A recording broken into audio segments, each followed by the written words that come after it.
Hello, welcome to or welcome back to the channel Jane Reads. My name is Jeanette, and today I have a fun video that I require your help in choosing a book on. So one of the June prompts for my Christian fiction bingo for the year is a booktuber recommendation. So I reached out to a bunch of booktubers to recommend a book to me personally. I sent them a copy of my want to read list and my TBR, but I told them they didn't have to choose something just on my list. They could choose whatever they thought I might enjoy. And I have 10 book recommendations that I received from 11 booktubers. That is because 2 booktubers gave me the same recommendation. So I'm going to tell you the 10 books that were recommended to me, and then I need your help to vote in the comments for which book to add to my June TBR. Okay, so I am filming this a bit later than I was hoping to film it, so it's going to be posted later than I was hoping. And so I'm going to give until June the 1st for your comments. Now you can comment after June 1st, but I will be recording all the comments that I get in prior to June 1st. And whichever book has the most votes will be the book that I will add to my June TBR. However, June 1st will be hopefully after I film my June TBR game, so you will not see that book in my June TBR video. I will reference a booktuber rec, but I won't know what book it actually will be. Okay, and you can vote after that date. That will just kind of help me prioritize these 10 books and when to read them, which order to read them in. I will be adding a prompt going forward to my TBR game of a booktuber recommendation. And every time I pull that prompt, I've got to pick one of these 10 books until I have all 10 read. Okay, now let's get into the books. Who recommended them? I'm going to give you those 2 pieces of information along with a little bit about the book. I do have the full synopsis written out here of each book, but I'm not going to read the full thing because my voice can only handle so much today. So I'm going to just give you a little overview of the books. And some of these you've probably heard a lot of people talk about, especially if you follow some of these booktubers. So the first book comes from Caitlyn at Chronicles of a Book Nerd and Kelley from Bookish Kelley. And the book they both recommended is A Noble Masquerade by Kristi Ann Hunter. This is a historical romance. It is book 1 of the Hawthorne House series. This is a book I've heard a lot of people talk about, and so it is on my want to read list. I just haven't read it yet. And it says, Lady Miranda acts every inch a lady, but inside she longs to be bold and carefree. Entering her 4th season and approaching spinsterhood in the eyes of society, she pours her innermost feelings not out in diary, but in letters to her brother's old school friend, a duke, with no intention of ever sending those private notes. But they get sent. What happens? Okay. Book number 2 comes from Lucy at the Lucy Chronicles, and the book she picked was Mind the Gap by Erynn Mangum. This is a contemporary romance set in England, hence the title Mind the Gap. If you've heard anything about the London tube system, they have Mind the Gap signs on the walls. And because going from the platform into the subway, there's a little gap, so mind the gap.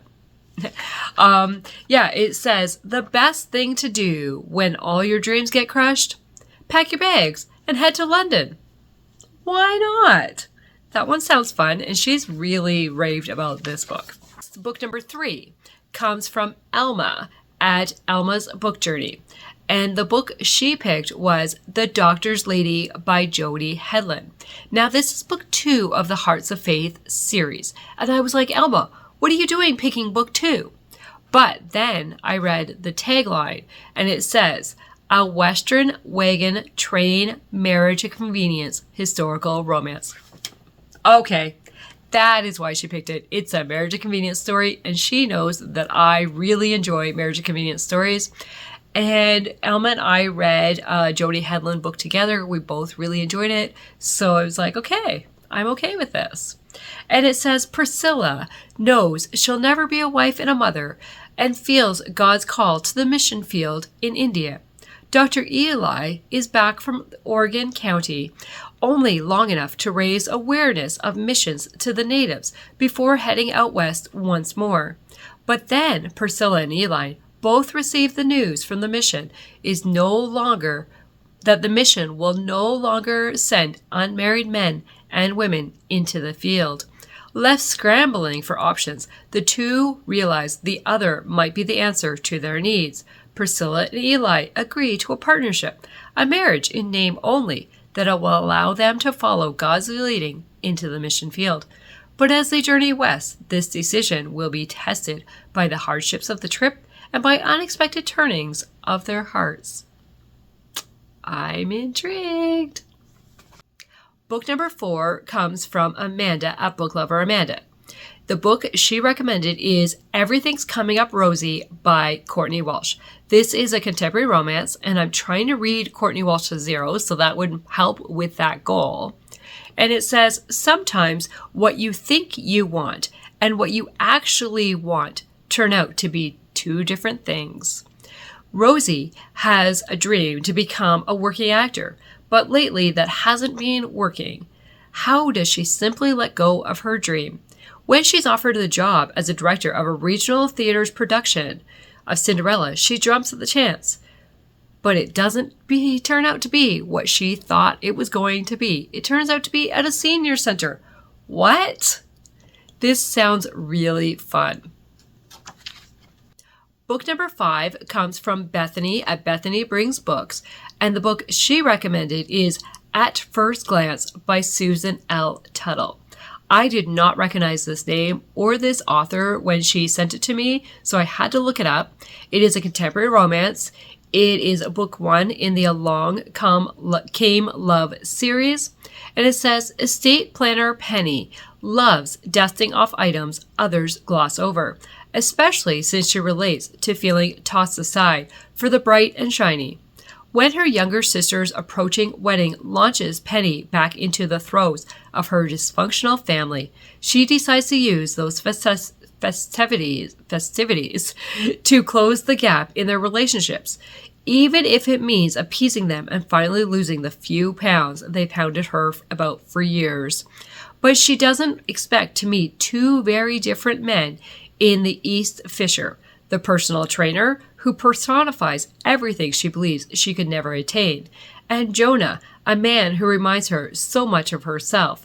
Both men are more than they appear at first glance, and each seems interested in her romantically. As Penny uncovers their hidden layers, she discovers when it comes to love and matters of the heart, she's got a lot to learn about estimating value. Okay, book number 6 comes from Celestria, and the book she sent, I was like, oh no. The book she sent was When the Day Comes by Gabrielle Meyer. This is book 1 of the Timeless series. I am one of the few people that have read this series, and mainly because it is time travel, and that scares me. I love dual timeline stories following 2 different timelines, which is what this is, but it is different people in a dual timeline story. In this book, it is the same person in 2 different timelines. The thought of that and wrapping my brain around that just kind of scares me. That really takes me outside my comfort zone. And so this one is set in 1774 colonial Williamsburg and 1914 New York City Gilded Age. I'm not going to go read any more about this book because you probably heard about this book from others. And so I did respond to Celestria and tell her, I was thinking of reading this for the intimidating prompt that is coming later in the year. I think it's October. And now you want me to read it earlier? Oh boy. So we'll see. Book number 7 comes from Cheryl at Candlewick Library, and she picked All Manner of Things by Susie Finkbeiner. This is historical fiction, and it says, when Annie's brother Mike enlists as a medic in the army in 1967, he hands her a piece of paper with the address of their long-estranged father. If anything should happen to him in Vietnam, Mike says, Annie must let their father know. In Mike's absence, their father returns to face tragedy at home, adding an extra measure of complication to an already tense time. As they work towards healing and pray for Mike's safety overseas, letter by letter, the Jacobsons must find a way to pull together as a family, regardless of past hurts. Annie and her family grapple with the tension of holding both hope and grief in the same hand, even as they learn to turn to the one who binds the wounds of the broken-hearted. Letter by letter? Is this in a Pissary style? I don't know. Okay. Number 8 comes from Sierra at Sierra Trotter, and she picked The Collector of Burned Books by Rosanna M. White. This is another historical fiction set in World War II. I do love historical World War II stories, and I've read one novella by Rosanna M. White. It was a dual timeline, and I really enjoyed the historical side, so I want to read more of her historical. And it says, in this gripping World War II historical about the power of words, two people form an unlikely friendship amid the Nazi occupation in Paris and fight to preserve the truth that enemies of freedom long to destroy. And books play a very central role in this story, from my understanding, so that really sounds something I would enjoy. Book number 9 is the only book I own physically, and it comes from Katie at Paperbacks and Ponytails, and she picked In Search of a Prince by Toni Shiloh. This is a contemporary romance. It is book 1 in this series. I have heard people kind of compare this to The Princess Diaries, the movie, and I really enjoyed The Princess Diaries, so I'm like, maybe. So we are following Brielle, who is a teacher in New York, who finds out that she is royalty and she has to travel to Africa to resume her royal position because the king is sick, right? Yeah. And so, yeah, we're following that story, and then she needs to find a prince. Intriguing. Book number 10 comes from M at M's Books Are Everywhere, and she has recommended Edenbrooke by Julianne Donaldson. Now, she did say she wasn't sure if this could be considered Christian fiction, but it is clean, and she remembers it does have some faith discussion maybe in it. She wasn't 100% sure on that. And this is a Regency romance. And it says, Marianne will do anything to escape the boredom of Bath and the attentions of an unwanted suitor.